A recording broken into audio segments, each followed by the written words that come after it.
5, 4, 3, 2, 1. And it's live.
This is Leicester Till I Die TV. Watch and subscribe on YouTube and listen on your podcast platform.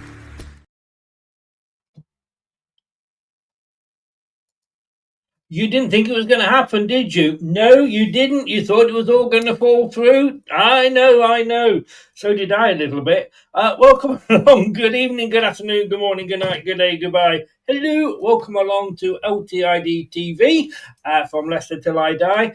It's been announced. It's the new show. And, of course, the big news is Martí Cifuentes is our new manager. And keep calm, everybody. Xavi Calm is his assistant manager. Nothing I can see at the moment that's been said about Andy King, so that's interesting. And I've got to say, this club does my bleeding head in. I have to say, I have to go live now and say, with apologies to Wayne and Reese, who are both joining me in a second, because they've been messed about a little bit. It started off this morning, and we were going to be doing a finance show, because it's been announced how much we won last year in the Premier League and then how that compares to the Championship. Then that got a little bit involved, if I'm honest with you. It got a little bit confusing. And Kevin Maguire, good friend of the show, I asked him a question. He went, look, I can come on and talk about it if you want. Brilliant. So that show was put aside. So I then came up with a show where a news outlet had actually picked Cifuentes' best 11 from the players we've got if we don't buy anybody. Going ahead with that. Reece going, yeah, I'm going to have a look at that. And I've got some teams and I don't know about whether I agree with that or not. And I went off and had a doze, like Sleeping Beauty that I am. And I come back and this is kicked off. Literally, no pun intended. I mean, what the... Join in the chat. As you can see, they're already coming up in the corner just there. And so we'll say a very quick hello to Paul, Spencer. We can look forwards now, yeah. Paul, as he said, thank God it's sorted. Oh, yeah. Valtieri, good evening, everyone. Marty party is on. Yes, it is. Craig, good evening. Or a manager at last. We are, I don't know whether anybody actually realises, we are the last team in the 92, that's the top 40 divisions, to have a manager in place for the new season. There you go. Craig is in. Let's get behind him indeed. Ant says, I'm not getting carried away, but Marty is the best manager in the world. He was the best. Well, it's not a long list, but he's top of the list of one. Let's put it that way. Let's get everybody in, and we're going to, let's talk Leicester, shall we?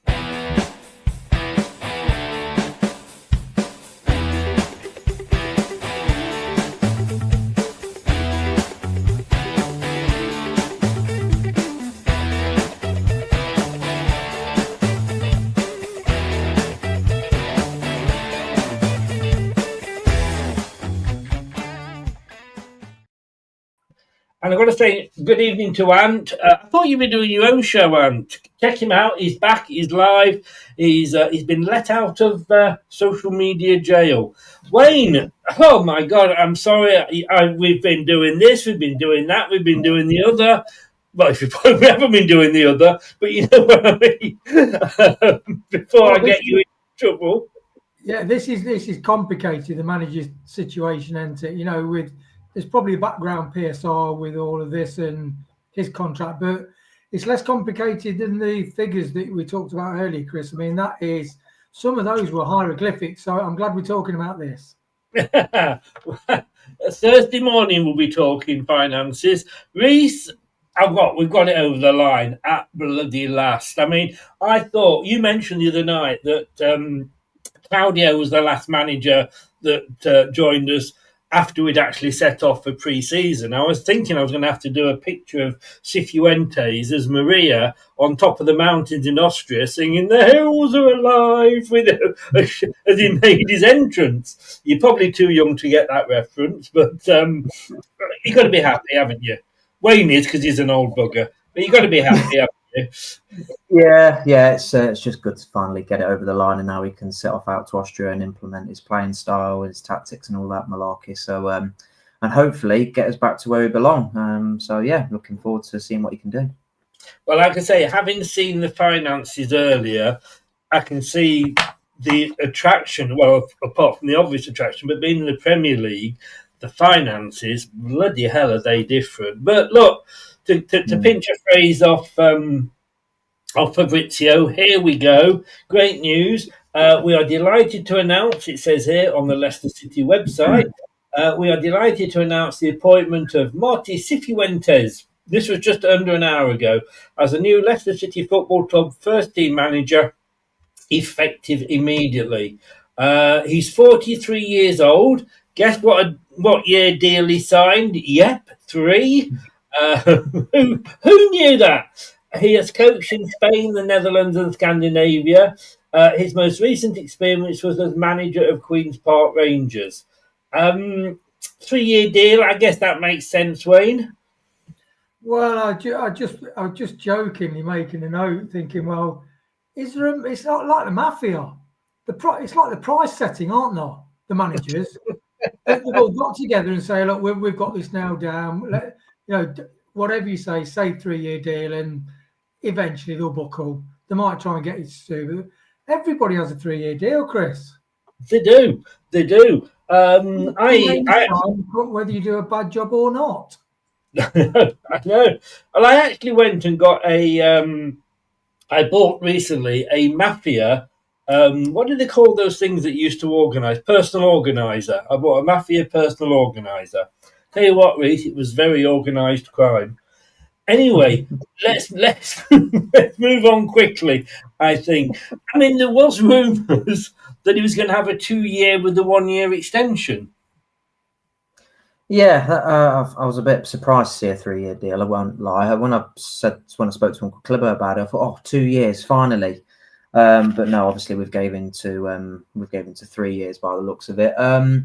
I do think this is the sort of manager you do tend to give 3-year deals to because of his age, and his progressive style of football, all that malarkey. I would feel more confident giving him a 3-year deal than Chris Wilder or Sean Dyche or somebody like that. So, I mean, not ideal, but I can see why the club have done it, because I do think he's going to be a top manager when he gets older. I mean, Wayne, I can see it making sense. 1 year, as we've said many times, if we don't go up this year because of points deductions, I mean, a lot of the tables that are out there are already predicting that we're going to be, even before this appointment, we're going to be in the playoffs, even with the deductions. So I guess if we don't go up this year, we then got him to sort of try and take us up next year and then give him at least 1 year in the Premier League, which if he got us up, he would deserve. So I guess on that way, it kind of makes sense, doesn't it? Yeah, and I think it's like, with regards to Enzo, although he signed a 3-year deal and he did clear off, and how's that gone for Enzo since he went to Chelsea? Not very well, has it? No, I've got to say, I'm pleased for him. Very pleased. I am. But so the good thing about that 3-year deal, although you think, why do they have to have them? We did get decent compensation from him and his team, didn't we? Which helped the PSR. So there is. I think if you're buying, like as Reece said, if you're buying young managers up and coming, like players, as long as things go okay, the value will go up, wouldn't it? So, and hopefully, it's only because Chelsea came along, I think, that Enzo left. Maybe if it was a lower grade Premier, he probably wouldn't have gone and probably thought, because I think he'd enjoy the challenge of what Leicester could, the project it could be, but obviously left. So hopefully Cifuentes sees this as a nice 3-year project. Yeah, we'll see what it can do. That's the other thing as well, isn't it, Reece? Like Wayne said, we got 10 million for Enzo. If you got him on us, let's say he does somehow manage to get us up and file a fax, that's what it was. Thanks very much, Kevin.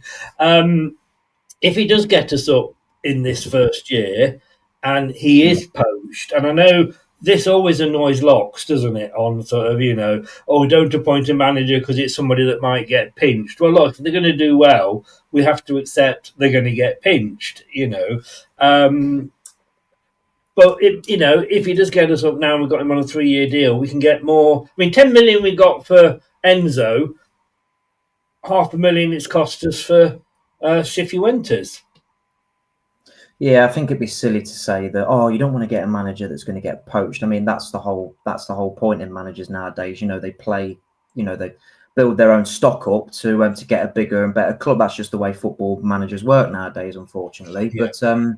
But no, like I said, I do think he's got the potential to be a top coach, to be honest with you. His CV speaks well. He's done it well at every club he's been at. So let's hope he can continue that run and bring some excitement. We need some excitement down at that KP and at the King Power. So I'm hoping he can do that. I've seen his little video. He was saying that he wants to bring joyful. It quoted joyful attacking football and to get back to the main goal, to reach our main target and back to where this club belongs. So he's obviously targeting promotion in his first season, but I don't think he would be getting sacked if he didn't get us up this year because of points deductions. So I think he'd have 2 years to get us up and then sustain us in the Premier League, and then we get the next manager in, or he might want to stay. I've not seen the video because, like I say, it was a last-minute panic. I had all this show up as picking the team sort of thing. But Wayne, does this excite? I know I did a show the other day with Tom about how excited we were by different managers, not sort of how good we think they would do, but how it got us excited. Like Enzo got us excited, and I have to say, Gary O'Neill was in the Asuna Shagger corpse. Yeah, we were surprised he got that high, actually. But yeah, this guy was at the top of the chart. Does this now excite you? Yeah, I watched the Coach's Voice where they do all the tactics, which it did take me back to when I watched Ruud van Nistelrooy's Coach's Voice, and he was doing other things. And because he'd managed Madueke, some great young players at PSV, and he's a world-class striker. We were all really excited, bought the turtleneck, the top and everything like that. And obviously, the theory was brilliant, and his sort of vision of what he wanted to do was brilliant. So I did get a deja vu feeling, and I think there are some Chef Wednesdays that it could throw his toys at the pram a bit. It can be a little bit like that, but like Enzo could be feisty. But I do like Enzo's approach to sorting footballers out. I love what he did at Chelsea. The way he went in there and just laid them and say, "Look, you're surplus. This is the way I want to go."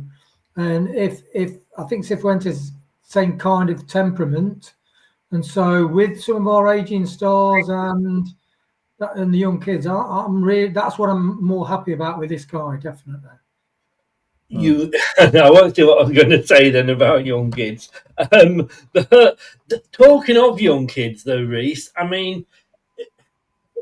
it's a great. I don't know. I want to say this a little bit with my tongue in cheek because this could very much come back and bite me on the arse. But it is a exciting time to be a Leicester fan when you look at the likes of Jeremy Monga, Jake Evans, Aluko, Joseph, and you look at all those players that were coming through, and we've seen them over the last, couple of weekends, plus a new manager. Put those two together, and I'm thinking, hey, what could we actually achieve here? Yeah, I think this appointment suits what we've got right now in terms of all the youngsters coming through, and he has an amazing track record of bringing kids through. And this is a fact as well. I read it the other day, and it's crazy. He's never signed a player over the age of 25. Really? Wow. Yes. So, and if you can bring that to us here, and that's what we need. We don't need to be signing 30-year-olds. You know, we need to be signing. Just don't be having a dig at the over 30s. I've got you know what? I've got kids in yet. Go on, Reece, stick the boot in. Yeah. You think Harry Winks was hard done to when he fell out with Ruud van Nistelrooy? No, you don't want to fall out with me. Yeah, we don't need these granddads at the club anymore, do we? You know, so. Don't make me angry. You are quite with me. Anyway, you saying, Ray. You cheeky sod. Anyway, you were trying to make a point. Yeah. No, but like I was saying, like we don't need to be signing any more of these 30-year-olds. Like you've seen from clubs like Bournemouth and Brighton and Brentford, they're signing these players under the age of 25, and it's working for them because they fit the system that they play. So this is hopefully the way that we're going to go, you know, in building players around the style, because that's what it's all about. If you play the style well, you will do well. You know, it's not all about experience anymore. You know, that the game's moved on from those sort of things. So like I said, I'm happy he fits the bill for that. But like Rob Dorsett's reported that he's definitely going to have to sell before he can buy. But he was really excited about all the young talent we've got. So I think he's going to work with them very, very closely this season. It makes sense because I mean, look, last time we came up we went down. In fairness, love him or hate him, Cooper was back. He was given a lot of money to go and bring players in. So I guess I'm quite pleased that he's got to sell before he can play. I mean, before he can buy. It probably means he's probably going to have to play the youngsters more. Yeah, with Lampard at Chelsea. Interesting, the customer, I was asking him about Sunderland. And through the playoffs. But they got up with an under-25 squad, loan from Premier clubs and up-and-comings. And even their signings, they're going for younger players, again, even in the Premier League. So it's interesting, isn't it? Like you said, you highlighted what Ipswich did last season, we did. But hopefully the board have gone, well, we've gone down that route. We've gone down the old route. Let's play established, level-headed players that others can respect, and they've been there and got the T-shirts. It didn't get us anywhere. No. In fact, left us with a lot of players that we're going to struggle to get moved, really, unless we make a loss, which I think hopefully we will do. But yeah, I just think you do become very resourceful when you've got no money. And Cifuentes has done this already at Sheff Wednesday. What a miracle there. So that means... QPR. You nearly said Sheffield Wednesday earlier, but you managed to stop. Yeah, I know. Sorry, lads. Yeah, but that shows you can do it. And he must be licking his lips. You know, yes, there is players and everything, but he must be thinking, I've got all these toys to play with. Isn't it wonderful? Yeah. Yes. Yeah. Clibo said even Reece would be too old to sign. Yeah, Reece, I thought Reece was about 15. Aren't you about 15, mate? So I'm 27 in a week. No. Mm-hmm. Yeah, now I do feel old. Well, you'd be good in the Leicester squad then, Reece, at 27. You'd be coming in. No, I'm too old. I'm too old. He's not there now. He'd be too old to sign. Actually, everybody, I've actually got. This will excite you.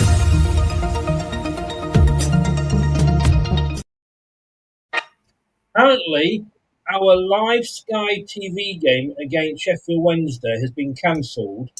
Apparently, Sky aren't interested in it anymore. Don't know why.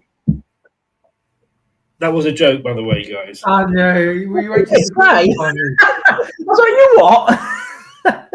I wasn't sure I thought Wayne must know my sense of humour by now, but I was thinking like Sky must be so pissed off that we've avoided Cifuentes and not rolled. Reese was waiting for the god awful dad joke coming out, weren't you, Reese? No, no. But they must that I find the whole thing that is my highlight of it. That they're obviously, we know why they've picked that game, and now they look. Somebody was asking earlier if we knew what role. You got me at it now, Wayne. What Cifuentes' history was like. He played. He didn't play. He managed Ruby. Apparently, she was a lovely woman. And he got a 58.33 win percentage. He while he was at St Andrews, only there for 13 games. He had a 38.5%. La Hospitet, 29%. Sandyford, 40%. AAB, 42.5%. Harmerby, 52%. QPR 32%. Let's be honest with you, Reese. I'd take any of those over what we had last year.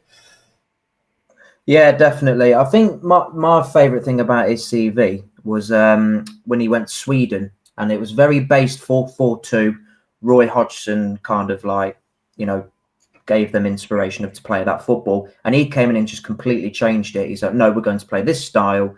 We're going to do this, we're going to do this. And he completely changed the graphic of Swedish football in a way, moving away from the 4-4-2 and, changing it up with his 4-3-3 and playing on the ball football like Johan Cruyff football. So that's what my favourite thing about it. He's not afraid to change it. He's not afraid to go against the, what's the word I'm looking for? But you know where I'm getting at. But no, here's an impressive CV. He's gone up and up and up. Whether every time he's progressed to a club, and now he's gone up again. He's moving to a big championship club rather than a small championship club. Well, we are. You can't take it away, and that's no disrespect to QPR. And on recent history, and you can only go on recent history, we are the bigger of the two clubs. Oh, yeah, we are.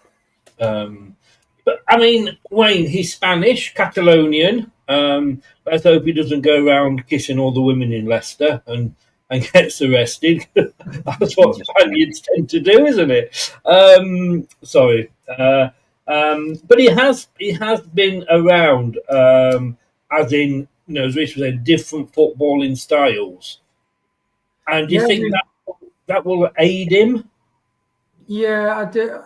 The thing is, Chris, as well, I think we're really lucky to get Enzo. I do think he was quite stubborn, and that's why I wanted Roll, because I think he's far more flexible in game, as Cifuentes is. But we were lucky to get Enzo, and the one thing I would say is Enzo, it was a serial winner, and it lifted the Champions League. Dealt with the under-21s at Man City, and he's got winning DNA. And it's one thing sort of managing and dealing with budgets right at the bottom of the division, but quite often managers have done that and then go get the job at big Premier club, for instance. The struggle with the different sort of the way everything works. So that's the only question. And it's going to be really interesting. But where we are as a club now, this kind of manager appointment and the way he approaches football, young kids, tactics, everything, and I think his attitude towards players and responsibility, I think it's the best we could get. I do think it's the top end of what we could get in our position. Reece, would you agree with that? I mean, look, everybody was kind of, onto the, Roll bandwagon. And yet this guy, as always with these jobs, left field, no pun intended, nobody really had mentioned him, apart from the fact he was fairly low down the betting. And then suddenly he springs up to get the job. I mean, would you still have preferred Roll, or are you thinking we've got the better option here? Well, originally I was Danny Roll. I was all for Danny Roll because I did think he fitted the Leicester City DNA in terms of the high pressing and, you know, you keep running and running and running. But I think from what I've seen from this guy's background and his past, you know, you've got to remember 22 years of coaching experience for a 43-year-old. That's pretty impressive. You know, so he started very, very young. You know, he didn't really have a footballing career or a higher end footballing career. And from what I've heard about Danny Roy, he likes to throw his toys out the pram. Now, there was a situation that Martí Cifuentes fell out with the QPR board, but we don't know the situation off by heart. And I don't care if, like, he could have fell out with every single board that he's been a part of. You know, I judge him for what he does with us. You know, that's the way I kind of see it. You know, if he plays his cards right, you know, and, you know, fair play and all of that malarkey. But he is a man that's going to want to do it his way, and the board need to back him. They need to back him and say, right, I want this player. He fits my system. Go and get him, blah, blah, blah. And I think him and Martin Glover especially will provide a very good relationship because they think similarly with the signings that he's brought in, like Bilal, Abdul, young, up and coming, rather than John Rudkin going for the likes of Bobby Decordova-Reid and Jordan Ayew. So them two are going to be on a level playing field with the sort of players they want to bring in for Martí Cifuentes' style. So I'm looking forward to seeing how that works out. But, you know, it completely swayed me in terms of what I read. Very adaptable, but he does have his own way of playing. But like I say, he is flexible if needed, if he needs to be. I mean, I got excited early, didn't I, Wayne? Because somebody followed me on X, and he had a letter on his page about a letter to the QPR fans. But I was getting excited that he'd written to them. But of course, that was when he was put on gardening leave. Yeah, it's interesting gardening leave, isn't it? That is inverted commas phrase. Yeah. I mean, I'm just trying to find it now, and I think I've deleted it, to be honest with you. But sorry, carry on. Like Reece said, with regards to role, but I mean, you don't expect him on it. It's like Enzo. You know, he's very principled, and if like the board, the money wasn't there that said to him, which is a common theme with like Rodgers and the last few managers. Would you be pissed off? Of course you would, especially when you think, you know, we need 3. If I can just get 3 quality signings in, I can do something with that. And then when you're told you can't have any or one, that is, you know, if you can't do your job because of that. So when managers do have an argument and go on gardening leave, I've not got a problem with that. And we're not privy to all the background chats that they've had. And both clubs, like Rolls Club and this, they're in a mess, aren't they? So it's nice that somebody's coming to a club that we think is in a mess, or some fans think is actually in the gutter. But other managers are thinking, oh, this is looking quite good here. Look at the training ground. Look at the lovely stadium. Yeah. Filbert the Fox, he's doing his stuff on the sidelines. Don't get excited about Filbert the Fox. It can only end badly. But yeah, I can't find the letter at all. But look, you know, they've actually put it's well worth to read this on the Leicester City website. They've actually put his CV up, if you like. Like I said, he has had experience with different European football cultures. He began his youth career playing, but like I say, he didn't play for long. He moved to become first-team assistant manager at his local club, CE Sabadell, in 2006. I mean, God's sake, you know, I mean, like you say, it's like he's 10 years old, isn't it? Not content with staying in Spain, soon moving across the continent to hone his coaching skills. And now this is what really excites me, Reece. All right, you've got to say the fact that it's Millwall, but Millwall's youth, but Ajax's youth as well. Yeah, it's very. It was a very strange move to take, but I'm trying to look at it from like a footballing perspective. Because obviously, you go to Ajax, you learn complete football. It's all about football, passing, moving. But it makes me wonder if he moved to Millwall to like discuss the more physicality side of England. Because obviously, like the Championship's more physical than like English football's more physical than the Dutch football. So maybe that's what I mean. I could be talking complete bollocks here, but that's the way I'm kind of seeing it. You know, if you're going from Ajax to Millwall, you must be looking at different cultures, you know, in English and and Holland. So, if it's helped him, it's helped him. Only he can decide that if it's helped him, and obviously it has helped him because he's made progression in each move he's made in his marriage and career. I'm going to slightly disagree with what Wayne said. Did you say you think one signing won't be great, Wayne? Is that what you said? Yeah, it's just so Rude could only have one signing, couldn't it? Because I heard that he was promised 3, basically. Well, I'll slightly disagree with that because I actually think I've looked at the squad. I actually think we're a striker away from a promotion push because I've looked at the entire squad, and I think we've got depth in every position near enough, bar striker. So I think if you can get him a decent young up and coming striker in, that's obviously early 20s, and I think we're pretty much set to go because you've got to remember you've got the likes of Louis Page who wants to play first team football, Monga, Jake Evans, Aluko. These are all coming through, so you don't necessarily need to go out and get 3 or 4 signings. Like, do we need to go and get 3 or 4 signings? Me personally, in the situation we are, no. I think one. Yeah, I didn't mean we needed 3 signings now. I just meant that the ball. Oh, right. Rude 3. It's just that thing of the manager being promised and right. the ball. Yeah. But I agree with you, mate. I think we just need one. Have a clear out. Have one. Yeah. And, Let's not forget here, Reese, and I'll tell you this, Wayne, in case you didn't see it. We did a show last night on all these players that were whose contract was up in a year's time. Should we sell them? Should we keep them? Extend the contract, sort of thing. And the one that we all disagreed, well, me and Clibo disagreed with Reese, was when he said that he wanted to keep Daka and extend his contract. So we've already got that striker there, haven't we, Reese? I never said that. I never said I'd keep him. You cheat.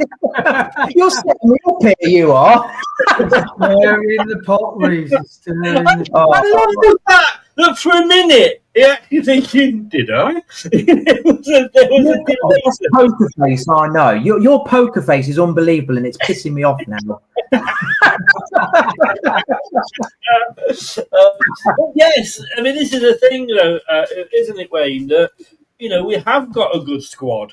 When you look at, all right, there's a lot we've got to get rid of the deadwood. We know that. The problem is trying to sell the deadwood. And I just hope for once that they look at this and go, okay, we're asking, let's say, 9 million for Ndidi, but we've had an offer of 5. Look, we can get his wages off the bill. Take that. Don't try and hold out for another 2 or 3 million and then we're stuck with him and then we get absolutely sweet FA for it. Yeah, definitely. I listened to that. I watched that show when I was doing something in the office today. Really good to hear like what different players, what they're worth. And I definitely agree because you've got like every year that older players play for our club, their sale value goes down. Firstly, secondly, they are some of those players on 70 to 90 or 100 grand a week in the Premier. Yeah, there is a paid a percentage of that in the Championship. But if you think, well, we need to lose 2 or 3 million, you'll save that in a year on the wages. And these players are earning far too much money for the situation we're in. Yeah, really. But also, it's the fact that if you sell them and make a £2 million loss, you'll save that in wages over the season anyway, and you free up the space. We've got to clear all these players out, even if sometimes it's making a loss, because with the new wage structure, is Bilal on 25, 30 grand a week or something? You get a load of players on, what was it, Mads Hermansen in the Championship, 10 grand a week or something? 20, 30 grand a week, that should be 40 max if Bilal stays on. That should be a maximum. Anybody else over that, you've got to sell, because even if you lose 2 million, you'll save on the year's wages, and they will depreciate in the value as well. So you'll have £2 million less every year. Yeah. Sell them. I'm just trying to get up what you sent me. Hang on, what's that I can hear in the background? Do.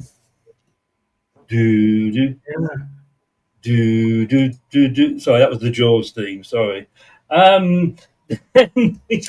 was topical of Clippo, because we just had is it the 40th or 50th anniversary? 50th? Yes, we have. I actually watched it the other night as well. It was very interesting. Then then he went to another Barcelona-based side, Terrassa FC. So he's been at Ajax Reese. He's been at Barcelona. He stayed in Catalonia and had a stint of a manager, at Rubi's youth team. Followed a premature end to his playing days at Sant Quirez. Bloody hell! Achieving promotion to the National League. Made an early impression after briefly combining his role with that of the first team assistant coach. He would be appointed the first team manager. I mean, everything reads so good, doesn't it? He has worked his way up, and he has worked with different styles.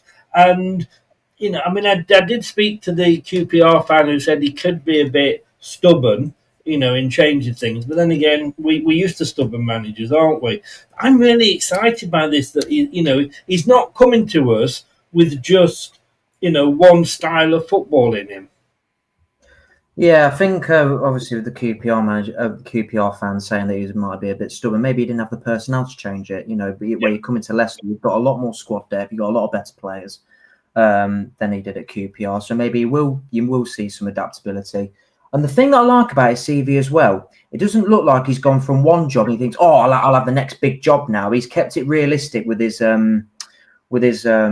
pathway in his managerial career. He's not gone for a massive job. He's kept it right. Let's just keep baby steps forward. And again, I think this is another perfect step for him. He's proved his, and he knows the championship. He's been in the dogfight in the championship. He knows the physicality of it. He knows the what the teams are like. So it just makes so much sense to have him as the manager. I'm really struggling to pick a fault in the appointment. I'm sure I will. At some point, but I'm finding it difficult to find. 5 losses, and you'll find something. Yeah. But I'm just going to bring this up, and you're not going to be able to read it, so I will read it out to you. But this was the letter he sent to the Queen's Park Rangers fans when he was put on gardening leave. Today I say goodbye to Queen's Park Rangers with a heart full of gratitude. I arrived at Loftus Road at a difficult time with a huge challenge ahead, and yet from day one I felt the fans' passion, unconditional support, and above all, love for this very special club. Thank you for your energy every match day. Your voice and your faith have always been a source of inspiration. I am proud to have been part of this club and to have contributed alongside a fantastic team of players and coaching staff to ensuring the club's continued presence in the Championship over the last few seasons. It wasn't always easy, but we did it the way great things are achieved, with hard work, honesty and togetherness. We saw the development of many young players, and we had some amazing nights under the lights of Loftus Road, remembering Stan Bowles being one that sticks with me. Although my journey now continues in a different direction, I wish the club's dedicated board, all the staff and players across every age group, the best for the future. And yours, Marty. I mean, all right, he maybe didn't actually write that because I don't know how good his English is. But Wayne, I mean, if he said these are the points I wanted to get across, I mean, I know he got a master's degree at Johan Cruyff University, but that comes across as very well, doesn't it? It does. And to be honest, you've got to ask, so did Cifuentes achieve the goal he set out to do? And I'd say he did. He saved. I would imagine going into QPR, his goal was just to keep them up that first season. Yeah, and he did it. And then he got into a decent position. Like we said before, in the Championship, there's probably only like 10 points separate, 14, 15 teams approaching the playoff spot. So, I mean, I think he did achieve his goal. It's like, did Enzo achieve his goal? Yes, he did. So did Cifuentes achieve his goal? Yes, with very difficult circumstances. So that means he's got to be resourceful. He's got to be which Reece mentioned before, really good with players, developing the game, bringing the best out of them. If he's from Catalonia, I don't know where he's from, but they're a feisty bunch down there. And because you want some fight in it as well. That's with Rude. Rude did the coaches, thing, and he got some PSV did brilliantly. But when it came to it, it froze under the lights, things went wrong, and he malfunctioned, and he just didn't really recover. And I think Cifuentes is, from like what Reece says, he's done the hard work. He's fought tooth and nail, and I think that's one thing that Rube didn't do. He's done it in his playing career, but he didn't do it in his managerial career. So I'm really optimistic. I am for where we are. The possibility. I think you see possibilities in this, don't you? You see possibilities. Fans are excited, and because what were the chances that Kingy would be around, having spent a year developing the under-21s, that he's took charge, and now we've got this coach with all these young kids at a time when we've got to get rid of players because the contracts are ridiculous. It's exciting. Just to follow up on what Wayne said. Sorry, Chris. The fact that he managed to change. I mean, Gareth Ainsworth was their manager before he got appointed.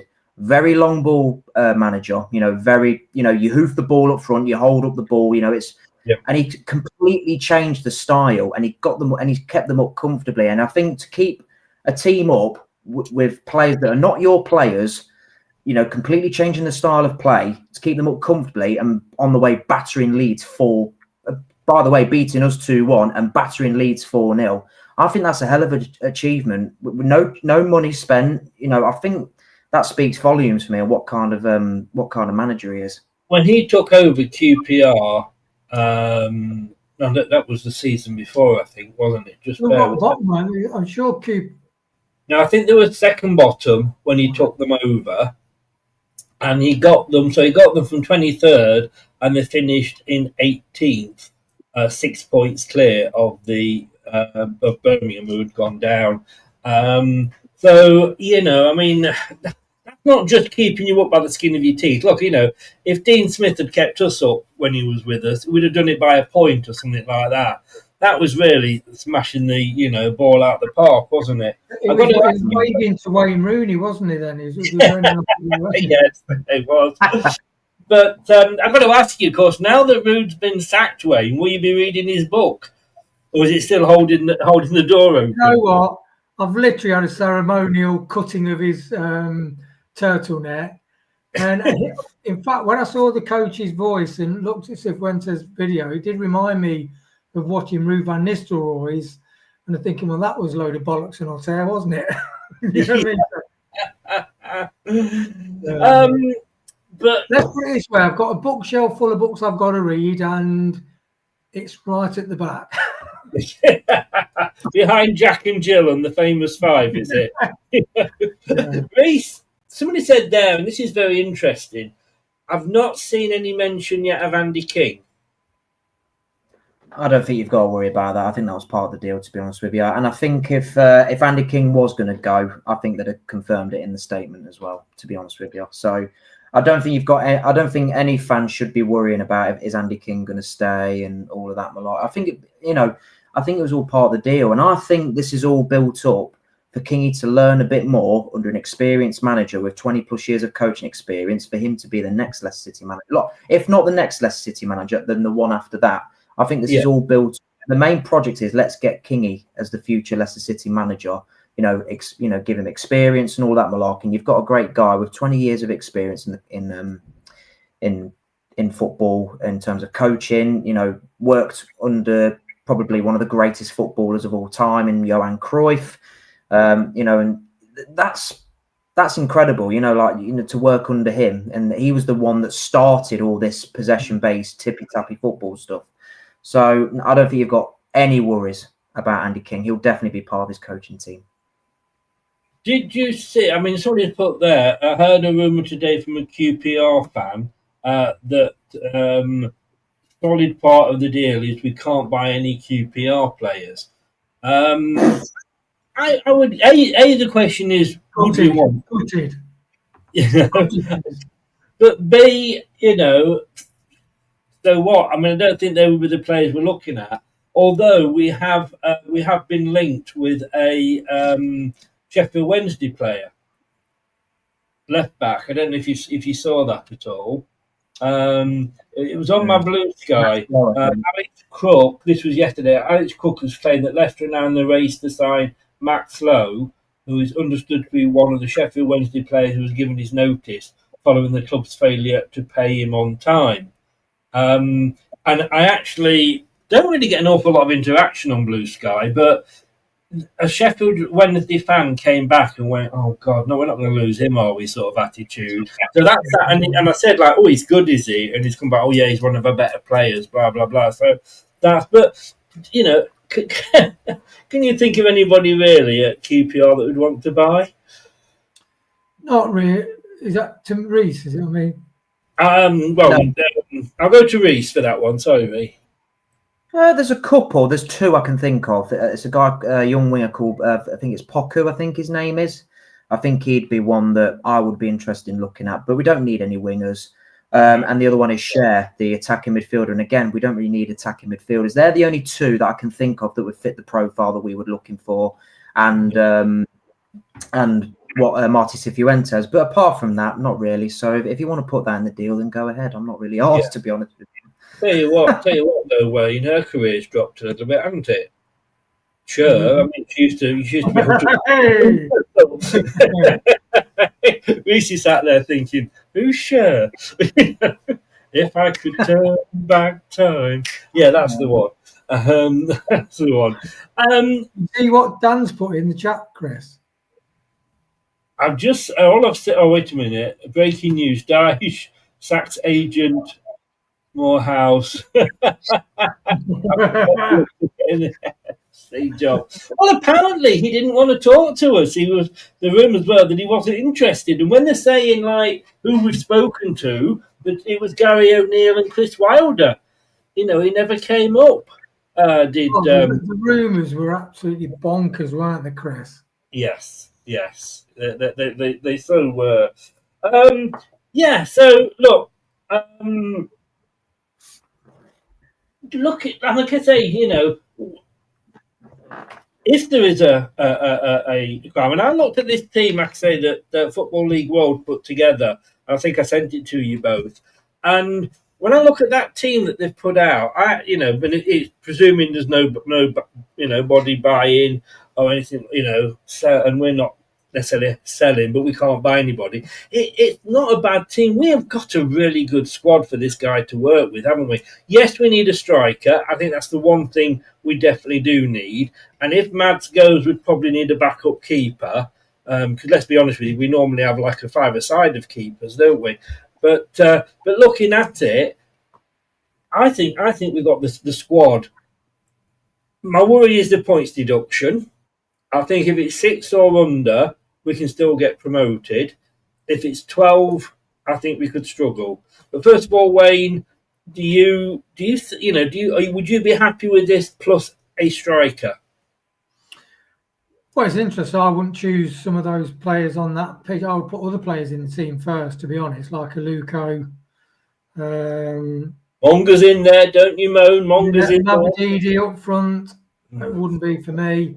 But we don't go through too much because we're going to be doing that later in the week. Yeah. So, yeah. It's interesting that we played 3 different sides, and although there was some lack of connectivity, and definitely the youngest side was the second side were the best, the younger side.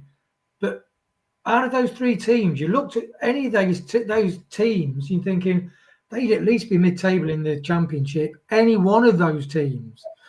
So you take the best out of all those teams and put it in a squad, and we've got riches. We have got riches.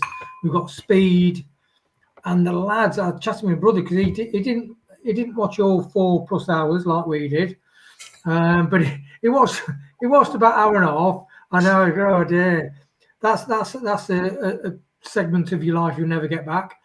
Yes, but he said the young lads look better, quicker on the ball, making quicker decisions, clever, intelligent football playing. He said you could see it just clear as anything. So it's very exciting, Chris. It's unbelievable out of the shit show that we've kind of gone through and the stress of everything. To be in this position, I think, is fantastic. Reese, I want to talk points deductions. Clibo said there he thinks 9. If it was let's say it was 6 points when we came down under and we got Maresca in. 6 points would have still seen us promoted in the top 2. 9 points would have seen us in the playoffs. And 12 points, I think we would have struggled to get in the playoffs. And I'm probably thinking, if it's 6 points, which is 2 wins over a 46-game season, that shouldn't prove too much of a handicap. 9 points sorry. Sorry, no, 9 points might. 12, I think, would kill us off. What are your thoughts on that? Well, I don't know if you've seen. It was straight after they announced Martí Cifuentes on Sky Sports. Rob Dorset was on, and he was saying Leicester are expected to be hit with a -9 point deduction. Oh, now, if it isn't, Clibbo was being clever and insightful. He's just seen it on TV. Bloody hell, yeah. No, I told him. I seen it first, and I told him. So I'm taking credit for that. Well, if it is 9 points, you got to think that we all think Ipswich and Southampton, they're going to be the two to watch this season, like in terms of getting automatics. They lose their first 2 games and we win our first 2 games. We're 1 win behind them already, So we've got to try and look at the positives from it. 9 points is nothing. I expect with 9 points, with this squad, I expect us to get at least 3rd or 4th in the table. I really do. As long as we get a second home leg in the playoffs, then that's why I think we'll finish with 9 points. 6 points, I agree, Chris. I still think we get top 2 because I just think our squad's got too much quality, too much flair, too much energy with the young players. So 9 points, I don't know. But like I said, 2 wins and them 2 lose their first 2 games. And they've got hard fixtures at the start of the season, by the way. I think Ipswich have got Birmingham and Sheffield United. So, they've got 2 hard games there. But 9 points, I'm happy with 9 points. Just take the punishment, get on with it, and let's get to work. Simple. So was that your Meerkat impression then? Simples. Simples. 9 points. If it is 9 points, I've said this all. Let's just take whatever it is and let's just get on with it. If that's what Leicester are maybe thinking, Wayne, maybe they've already been talking to the EFL and saying, look, we'll take 9 points. Don't put a transfer embargo on us. Don't, put us under a management plan, and we'll take the 9 points, and then we can all move on. Do you think that's a possibility? I for a while I've thought that was the case, Chris, because the silence. I know the club have always been quite private, but the silence, considering everything that's been going on in the position we're in, the only possible explanation is the fact that they have. Because due diligence, you wouldn't just leave it and not approach the EFL. The EFL do not want to be embarrassed, like the Premier League that were last time. So they're probably thinking, well, Nick DeMarco didn't work to his magic, and they probably said, well, so how are we going to deal with this problem called Leicester City? And they probably say, well, let's because like all mediation, they say rather than go in court, let's just chat about it. Let's try and thrash it out and get something sorted. So definitely, I just think. They've already done it. They've said, look, will this draw a line under it? Yes. And I think that's the case. I think that's why they've not signed anybody. They've waited to sack for Rude for the next financial year. Everything points to that fact. I wouldn't say it's absolute fact, but I'd say it's 95% accurate, Chris, what you said. And it's interesting what you said that you only get 12 points for going bust, don't you, as a club? 9 points if you go bust, isn't it? Yeah, so they're giving us the max. And I think we got away with it once. So like you said, we've been naughty. You get your arse kicked and you just get on with it. Yeah, I agree. Reece, I wouldn't want to end up... I think we all agreed on that point. But I wouldn't want to end up in the playoffs. Although, having said that, we have all missed our sort of annual day out at Wembley, haven't we? Let's be honest with you, we owned Wembley. The playoffs and then the League Cups. It was our second home. But allegedly, this was one of the things that came up when I was doing my finance thing. I was looking at the maths earlier. The team that comes up through the playoffs actually gets more money than the team that wins the championship. I mean, it's bonkers, isn't it? It is bonkers. I think it's because of the extra games you play. You're playing an extra 3 games in the season. So I can understand why it is more money. I just didn't think it's the most expensive game in world football, the playoff final, the championship playoff final. Well, it is for what you get at the end of it, isn't it? Yeah, exactly. So, I mean, we've got a good track record in playoffs. Obviously we beat Derby, we beat Crystal Palace back in the 90s. We lost to Swindon. Yeah, lost to Blackburn, lost to Swindon. We lost to Watford in the semi-finals, lost to Cardiff in the semi-finals. So, but I would back us to get up in the playoffs. I would. I just think we've just got too much quality. I mean, even if I think you're looking at looking at the likes of Coventry, Sheffield United, and Middlesbrough, and all those sort of teams that will be in and around the playoffs. I think we're far better than them. We're far better than them. I would back us to get up in the playoffs. But like I said, I don't think the pressure is on Marty. You have to get us up this season. I don't think that's the case. I think you've got 2 seasons to get us up. Yeah, and I think Wayne, they seem to have been honest with him and sort of said, "You've got to sell before you can buy." And my thing about they didn't do that with Steve Cooper. Can't say Ruud van Nistelrooy because he came in mid-season, but I don't think they did that with. But I don't think we didn't have this surplus of sort of great youth talent, did we? No, it is ridiculous. I mean, when you think we're so proud of Harvey Barnes, he's come through, and yeah, you don't want to see him go, but you know his quality. And then he's playing for Newcastle. The grandson and son-in-law, they love Harvey Barnes. And then you got KDH, you got Luke Thomas. But I mean, this sheer amount. I mean, some of the players that played at that game against who did we play on the first one? I can't remember. Peterborough.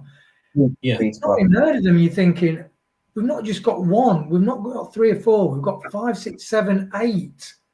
And when you think of that sheer amount of players that are at least championship, I'd say, once you get used to like the physical element, like Clibo said, when you get clattered by a 6'2" guy who's been working on the building sites for a few years, and that's different. But we've got it's unbelievable. I'm absolutely gobsmacked at the sheer amount, but also the quality of the youth. Yes, no, totally. So I think we are in a different position to take that this time. And like we said, I don't think there is, so at least he knows what he's coming into, and he still wants the job. So that's a good thing. We've not because. I'm surprised that Enzo sold it to Ruud Rees because we'd done the dirty over Enzo, didn't we? Because he was promised players in January. It never happened. Now, obviously, we know why. And yet he was telling Ruud it was a good job and go for it. Yeah, I mean, I found that a bit strange because obviously, I don't think they were very honest with Enzo in terms of the PSR stuff that was going on in the background. So I think that was a bit of a snaky move from the club, and one that I don't like to associate my club with doing moves like that. But yeah, I found it strange that he gave Ruud a lot of it's a great club, and I think he was mainly talking about like the training ground, the infrastructure. Yeah. I think he might have talked about the good stuff that happens on the pitch, like the training facilities, the fans, the great, and he might have spoke about all those sort of things, but. I don't know. It was a bit strange, but like I said, we'll never know the full details. We don't get inside information at the club. So, but yeah, let's move on from that. And hopefully, well, if Rob Dorsett's saying he's going to have to sell before he can buy, so that indicates to me that the club have been honest with him and says we are going to get a points deduction. You are going to have to sell before you can buy. But I think he's that. Yeah. But Rob Dorsett said he's very, very keen on working with the young talent, so I don't think he's bothered that he can't buy any players before we I just hope it's sorted now and not January, February time when, I want it done now. We know where we stand and we know where we go forward to for the rest of the season. I think we've probably done Martí Cifuentes to death this past week. So I want to just end before we call it a death and talk to you both. I don't know how true this is. This has come out via Fox's talk, the new kit. Now I know Clibbo was very unimpressed with it. And I put it up on Twitter. As always says, I'm not keen on that. And I replied, I somehow thought you'd say that. It's not for you. First of all, I want to address the elephant in the room, which is K-Bet, who I've never heard of. I've got to be honest with you, but I've never heard of BC Game. And look, I've not been Susan Whelan's biggest fan, but maybe, if the BC Game deal meant that if we got relegated, then we lose them. This is the last, and this is what gets me. I don't, people are saying about this betting thing, Wayne. So you're going to tell me that we no advert at half time? We won't see an advert for Ladbrokes or William Hill. They're all the same. Even you join a stat site and the betting bats, aren't they? All the stat sites, I mean, I actually, well, I don't. I have a lottery account, and if I probably get 5 texts a week from the lottery saying, "Oh, buy one get one free," buy two, encouraging me to bet, and I'm like, hang on a second, shouldn't you not be doing this? I mean, Reece, look, if it is K-Bet and that's the best deal we can get, and apparently, BC Game, Susan virtually rung them for everything she could get.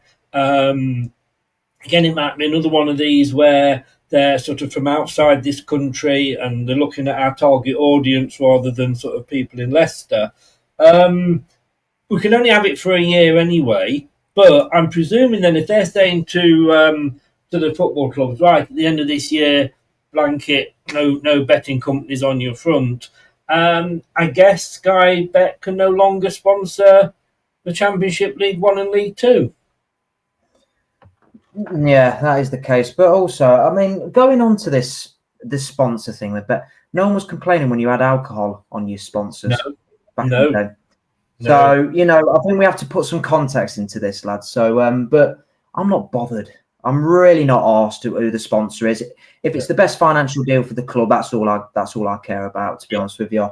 If it is the best financial deal, then the club will take it. It's all about money. It's all about, again, as much money as you can. And if that's the best financial deal, then good. Yeah. Simple. They can't have, though, Wayne, can they? It's two-faced to say you can't have that on your shirt, but we're going to accept Sky Bet sponsoring the leagues. I mean, like Reece said, we used to have Iron Coop. Well, you can't have that on because of alcoholism. And look, I'm sat here wearing Walker's Crisp on mine. Obesity. We can't have Walkers. Why are we allowing Walkers to sponsor a stand or anything like that? Because the kids these days and the obesity, we can't. Where does it end? Yeah, look, people have always had food, otherwise we die. People have always had drinks. Cultures of magic mushrooms or drinking, Native Americans have drunk like fire. So all these things and betting, that's all. It's always been all through mankind. All these things have always existed. It's just like you do get it. I mean, a couple of daughters used to work for a casino, and they said that you could just tell the people that had lost it, and they're going home to fetch more money, and you try to get them to, to have a think about it, but. It's like with alcohol and anything, shopping. Some people will go and spend £100 on some outfits. Some people will go who can't afford it and they spend £4,000 on a Saturday and get it to death. You can't, that's the human side of it. But that logo looks like one of the 14-year-old granddaughter has done that.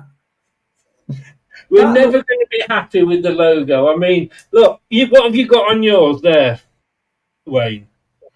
Everybody complained about that, didn't they? When FPS came along, when this first when this first came along, FPS Trade Online, I thought it was builders merchants. It took me back to Filbert Street and the asbestos roofing, Shipman or Dave's for all your auto-mechanical needs. Can you say his first name? We don't want to be associated with the shipman that's called Harold, do we? Terry Shipman. But yeah, like you say, you know, nobody liked the FBS. Then we had BC Game, and it was Pac-Man. You know, then it was. I mean, as long as the money's coming in, we don't care. I really don't. No, and also just one final thing on betting. No one forces you to bet. It's your choice. You know, so you're in control of your own money. You know, they can put as many adverts as they want. That's just marketing. That's just how it works. Yeah. But nobody forces you to put bets on. I have occasional bets. You know, I'll have a fiver on an accumulator or whatnot, but nobody forces you to put hundreds and thousands of pounds on it. No. So that's your fault. No. Michael Phipps said, hi, Chris. I'm just glad we got rid of the Pac-Man. Well, that's it exactly. And then, of course, you have got the. Have you seen the away shirt? I guess you have to. But I like that one. Yeah, it does actually look quite. I'm just going to see if I can get that one up as well. You might not be able to see this because it is hidden in the. Oh no! There we go. There's the away one.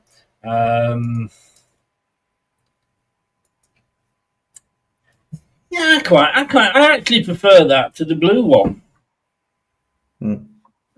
Yeah, I quite like it, but like, I mean, you know what, my uncle Clibbo, you know, he's one of them. You know, he's very hard to please, my uncle. So really, you know, really, he hides it well. Yeah. Oh yeah, he's one of the most stubborn. Well, he's probably the most stubborn man I know on this planet. So, but I mean, this kit. When I first seen this kit on the internet, I thought, oh, it looks shit. Oh, it's terrible. But I've seen it in person. You've got. I'm always one. I've got to see it in person. Yeah. Because you know, pictures make it look shit. Some pictures make it look really crap. And this one in real life, I thought was really nice. So I'll wait till I see them all in person. I was the same. with the pink one. I the pink one. Ended up buying it, but I've got to the point now. The pink with the black, it was lovely. Yeah. Yes, indeed. But I've got to the point now where. Carry on, Chris. Sorry. I've got to the point now where I'm not particularly bothered for buying the blue. I've got enough blue shirts. I want the different colours, and we've run out probably of colours that we can use. I mean, for years we always had a white was our second colour, wasn't it, Wayne? Yeah. And then we went through a long period where it was either gold or yellow. But that is actually, if that is it, and we will wait and see. As Ry said, he likes that one. It will be interesting, guys. We can all sleep tonight. He's here. He's with us. He's going to go to the top of those mountains in Austria and sing about Maria. Relax. Yes, he is there. Here. We just got to get behind him, haven't we? You know, we can't sort of. If it doesn't go well for the first 5 games, I just hope the fans don't get on his back, Reese. No, I agree. I mean, the fans have got to give him time. I'll give him time, you know, but. I think it was a bit different with the likes, you know, with Cooper coming in, the Forest connection, and when Rude got appointed, I gave him time, but you know, but with this appointment, I think if he's backed and you give him the time, I think this could be something, the start of something really special in terms of a new identity for the club. I really do. You just got to give him time. Be patient. You know, Rome wasn't built in a day. No, it wasn't. It wasn't, because they only quoted for a day, but they had to come back for a second day and overcharge. Wayne, I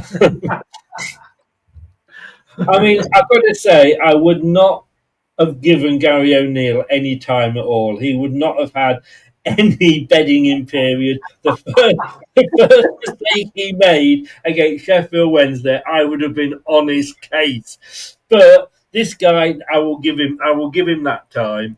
I just hope that the fans do. I mean, you know, we like, as Leicester fans, we like to moan about things. We're not happy unless we're moaning, are we? But yeah. I just hope. I mean, look, we're at home to Sheffield Wednesday on the first game of the season. New manager. Hopefully, some of the youngsters will be in the starting 11. It's hopefully let's have a nice, great party atmosphere. Yeah, and it was Cooper's signings, weren't it? I think that was the kiss of death for Cooper. His signings were just not only economically were bad business signings, but just the age of them, and his philosophy was just he'd lost it. So the fans were gone, and then a few bad results, and they wanted him out. But at least with the younger manager, and the optimism around, it's not just the manager we've signed, it's the fact that all the youth. So Rude wasted the youth, although he promised to play them. And that was his kiss of death. That was a nail in his coffin. If Cifuentes plays the young kids, they'll give him all season. They'll give him all season. That's it. If he starts picking the squad, because he's got to narrow down the squad to register them. If he looks like he's going to start playing the older ones, which Rude did, and he didn't play the younger ones, that is the only thing I think would be trouble for him. We've got a 25-man squad, Reece. That's what we've got to fit everybody into. Apparently, I read that it doesn't include goalkeepers, the 25-man squad, interestingly. And, of course, anybody that's under 21 is also doesn't have to be. That got Wayne. So technically, we could have a 50-man squad here with the youngsters, all the senior players. I just hope in that first game we don't see Wout Faes in defence and Bobby De-Cova-Reid as our number one striker. No, I don't think you will, mate. It doesn't make any sense from a footballing perspective or from a financial. How are you going to build the stocks up so you can sell them on in the future for big money? I'm telling you now, players like Wout Faes, Connor Cody, or players like that, Bobby Reid, Jordan, I don't think this guy's going to touch him with a barge pole, because they're just not going to fit his style of play the way he wants to play. Pressing from the front and quick transition play. They can't do it. Whereas these young kids can. We've seen it with our own eyes. I know, all right, it's against Peterborough and the Belgian club. I can't pronounce their bloody name. I get it wrong every time. But we've seen it with our eyes. Is it Leuven? Leuven, that's it. Yeah. We've seen it with our eyes. So let's get them bedded in. Let's build a dynasty. Let's build an era. Yeah. I'm actually laughing. You imagine if somebody set up a spoof thing and that says, "Oh, the team news is leaked," and it's got Faz and everything. Just imagine Chris effing and jeffing and blowing the gasket. I've been the one that would put it up, mate. What are you about? It'd be a real what the fuck woman. I would. I'd kind of bite my tongue about Bobby, but that phase, no. Like I say, I'd love to drive up to Leicester and put my own nail in his coffin, but there we go. Guys, thank you very much for coming on. It's been an interesting day, and we can, like you said, Reece, we can all go and calm. And he's coming as well. Wayne, Reece, thank you very much indeed. I don't know what I'm doing next. I'm just going to probably have a day off. But thank you very much, and we'll speak soon. Cheers, guys. Pleasure. See you in a bit, lads. Ta-da. Thank you. Thanks very much to Wayne, and thanks very much to Reece there for coming on. Finally, it's over the line. Jesus Christ. It's been like a marathon, isn't it? It really, really has. Thank you, Blue. I might be back tomorrow. I've got this one to do where they've picked this favourite team from the players we've got. So it'll be interesting. I know Reece has already said he wouldn't have a lot of them in. So has Wayne. I might do that. We are doing one. It's going to be an odd hour, 11:30 Thursday morning, hopefully. We're going to have Kieran Maguire coming on and talking to us about money. Maybe you can let me have some. I don't know. But look, we've got him. Let's be happy. It's great news. Finally, over the line. Guys, if not before, I'll see you Thursday morning. Take care. Thanks for joining in. Thanks to everybody that's been in and commented. If you're watching it on catch up, get your comments in below. Like, share, subscribe. Those are the three things you need to do for us, please. And I will also thank you if you've been listening via your favourite podcast platform. Always appreciate us lending your ears. See you soon. Good night now. Thanks for watching. These videos are tremendous. You better like them too, or I'll be back. This podcast is proud to be part of the TalkSport Fan Network. TalkSport. Powered by fans. That will conclude this evening's entertainment.